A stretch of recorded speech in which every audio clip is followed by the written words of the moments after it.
IVF centre.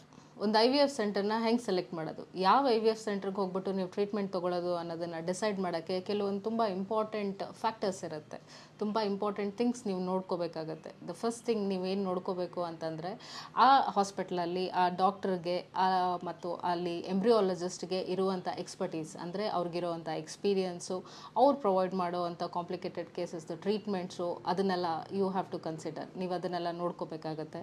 ಅದು ಅಲ್ಲದೆ ಅವ್ರದ್ದು ಲ್ಯಾಬೊರೇಟ್ರಿಯಲ್ಲಿ ಏನೇನು ಪ್ರೊಸೀಜರ್ಸ್ ಆಗುತ್ತೆ, ಯಾವ ರೀತಿಯಾಗಿ ಹೊಸ ಹೊಸ ಟೆಕ್ನಿಕ್ಸ್ಗಳನ್ನು ಅವರು ಅಳವಡಿಸ್ಕೊಂಡು ಲ್ಯಾಬೊರೇಟ್ರಿಯಲ್ಲಿ ಹೊಸ ಹೊಸ ತಂತ್ರಜ್ಞಾನ ಬಳಸ್ಕೊಂಡು ಅವರು ಯೂಸ್ ಮಾಡೋ ಅಂಥದ್ದನ್ನು ರೆಡಿ ಮಾಡೋ ಅಂಥದ್ದನ್ನು ಅದನ್ನು ನೋಡಬೇಕಾಗತ್ತೆ. ಸೊ ಲ್ಯಾಬ್ ಫೆಸಿಲಿಟಿ ಹೇಗಿದೆ ಅನ್ನೋದು ನೀವು ನೋಡ್ಕೋಬೇಕಾಗತ್ತೆ.